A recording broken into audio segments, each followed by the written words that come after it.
I hadn't been back home in years. That little town had always felt like something I needed to leave behind. Dry fields, crumbling houses, the same tired faces and the same tired stores. It just made the walls close in. But last Easter, for reasons I still can't explain, I felt the need to visit. Maybe it was guilt, maybe nostalgia, maybe something else entirely. I told myself it would be just a few days. A quick weekend visit with my aunt, some polite conversation, then back to the city where everything made sense. She welcomed me like no time had passed at all. Her old farmhouse smelled the same, dust, lavender, and something faintly metallic. The crucifix was still nailed above the doorframe, the windows still rimmed with salt. I remembered asking her about that when I was a kid. She just smiled and said, "Some things don't need explaining, only respecting." That night, as we finished dinner, she told me we'd be attending the Easter Vigil.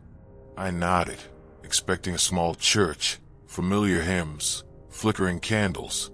But when she pulled out a shawl I'd never seen and whispered that this service isn't like the others, I felt something twist in my stomach. Still, I followed her. We left just before midnight, driving deep into the countryside. There were no streetlights, no road signs, just empty fields and dense woods on either side of the road. Eventually, we pulled up to what looked more like a crypt than a chapel. It was a squat, stone building, weathered by time, with a crooked cross barely hanging onto the roof. The front door stood open, though no light came from within. But we could hear them, voices, chanting in slow, rhythmic harmony. My aunt stepped out of the car and started walking without hesitation. I followed, the gravel crunching under my feet, the only sound breaking the quiet. Inside, the air was cold and heavy. I could see my breath as we stepped into the main chamber.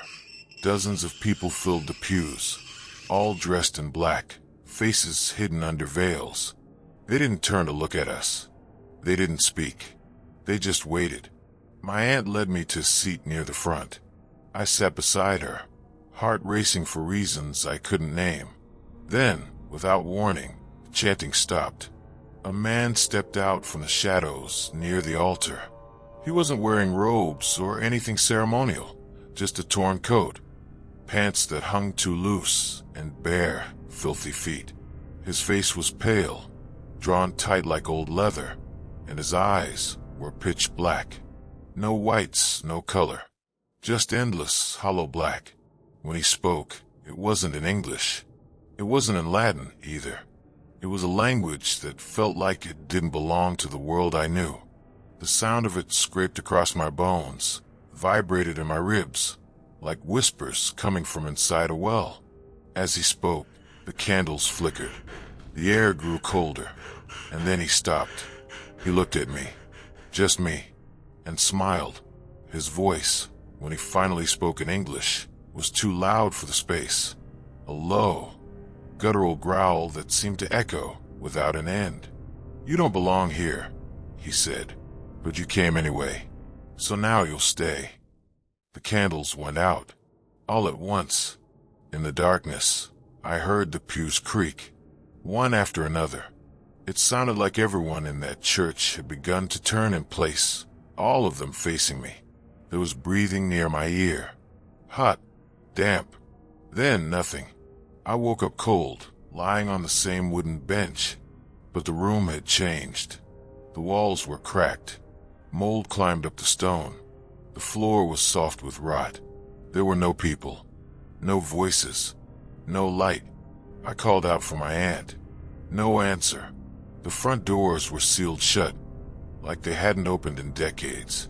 The windows, if there ever were any, were gone, replaced by slabs of rock.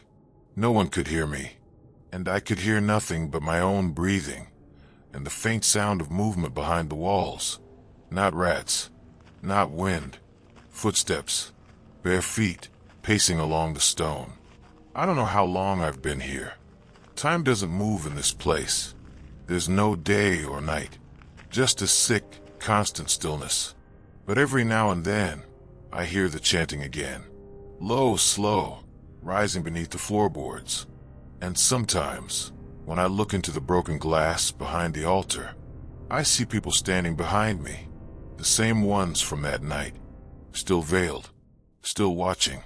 They're waiting for the next person who thinks they're just coming home for Easter. If you enjoyed this story, don't forget to like the video. It helps more than you think. And if you want more true horror stories like this one, subscribe.